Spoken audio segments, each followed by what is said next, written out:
UFC 276 is fastly approaching, and as the festivities of International Fight Week begin, more and more talk is shifting onto the main card opener between rising star Sugar Sean O'Malley and perennial contender Pedro the Young Punisher Munhoz.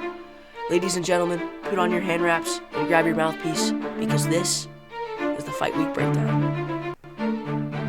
Sean O'Malley has been capturing the imagination of fight fans since he burst onto the high-level MMA scene following a highlight reel KO of Alfred Kashakian on Dana White's Contender Series, becoming one of the first of few fighters to get Dana White out of his seat on the Contender Series. Welcome to the Sugar Show! This is my show! Sean would go on to pick up a pair of entertaining victories over the likes of Terrion Ware and Andrei Sukumtov.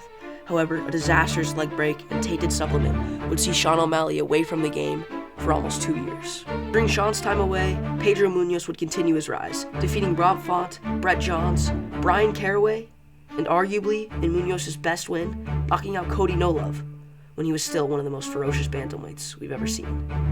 In addition to his wins, Pedro would also find himself across former and future champions and dropping entertaining decisions. Notably, Munhoz would drop an entertaining decision to the current champ, Aljamain Sterling, and then would also go on to lose a razor-close to split decision to UFC great and former lightweight champion, Frankie the Answer Edgar. Sean O'Malley would find himself fully healed after dedicating 2 years to the gentle art and recovery, eventually finding his way to a return matchup against Jose Quinones. The fight was a dominant performance for Sean O'Malley, and would see him picking up one of many KOs, the theme of his next 4 victorious outings. Sean would go on to put on entertaining performances against Eddie Wineland, the WEC legend, Thomas Almeida, Chris Moutinho, and his most recent victory, Raulian Paiva. As Sean was continuing to rack up victories while simultaneously being critiqued for only fighting quote-unquote cans, Pedro Munhoz took fights no one wanted, defeating Jimmy Rivera and going on to drop a decision to the King of Rio himself and arguably the greatest bantamweight of all time, Dominic Cruz. Many have tried to break this fight down, but of the 3 main factors affecting this fight, the most talked about has by far been the low kicks. Pedro is one of the best at kicking out his opponent's legs in the entire bantamweight division, and it's no secret that's Sean O'Malley's major weakness. Crazy stuff. It was quick. He was hurt though. However, we have seen Sean address leg kicks before, checking shots from Chris Moutinho and Thomas Almeida. The only problem? Pedro Munhoz is by far a higher level fighter than those two. Pedro Munhoz can cover distance fast to get to opponents' legs, and in a fight where Munhoz is at a height and reach disadvantage, being able to get on the inside will be his greatest path to victory. If Pedro can push the pace off the horn, constantly pushing Sean back and cutting off the cage, low kicks will be there and present themselves all night. But if Pedro attempts naked low kicks with no setup from the outside in the center of the cage, he most likely will get his shots checked and countered.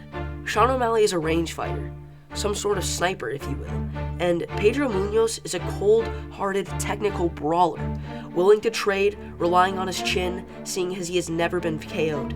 However, O'Malley will be looking to change that stat and make it 5 KOs in a row at UFC 276. Both are extremely confident in their grappling. Pedro Munhoz is a high-level black belt, so his best path to victory could also be on the ground. Sean O'Malley has a great push teep, however, Munhoz will be able to catch the teep if O'Malley throws it constantly and at the same volume that he typically does. So it will be crucial for O'Malley to abandon some of the kicks and keep a volume-heavy boxing game plan, accompanied by fast low kicks and the left high kick. Sean will also need to be very cautious when switching stances, as we already know that Pedro Munhoz will read that and he will time your switch and land a bomb. Sean's going to need to be very opportunistic in this fight, while also being cautious to not tire himself out if he does catch Munhoz in the earlier rounds. Considering how high level Pedro Munhoz is, it's very likely we will see O'Malley's grappling tested in this fight. It will be very interesting to see if O'Malley is content to grapple, or if he'll scramble to the feet. If he's okay with being on the ground and grappling with Munhoz, it might be a long night for him, and I do believe Munhoz will find himself winning a long, drawn-out decision. However, O'Malley can find himself back on the feet after grappling exchanges with Munhoz. O'Malley will most likely win this fight. It's going to be crucial for both fighters to win the opening round. We know Pedro can chase and lose the first round and come back and win. However, if O'Malley loses the first round, I think it's going to be a long night for him. You do not want to be chasing Pedro Munhoz. If you're Pedro Munhoz, you need to be very cautious of getting into a brawl with O'Malley, trying to close the distance and wing hooks with him. I don't think O'Malley will actually go out and wing hooks with Munhoz, but O'Malley will slip a hook and trade and counter. So Munhoz needs to be careful of getting caught up in a brawl. When Munhoz gets hit, he does have a tendency to come forward like he did against Cody Nolov. That worked out well for him, but it might not work out very well against a slick striker like Sean O'Malley. Stylistically, we can compare Pedro Munhoz's style to Thomas Almeida. It may be the best comparison of anyone Sean's fought. However, Munhoz is a lot better. He's a lot more technical. However, he is a strong Muay Thai fighter. And Sean O'Malley, with the long stance, with the long, almost karate style, wide stance, or Dutch kickboxing style, it's going to be hard for O'Malley to deal with the low kicks.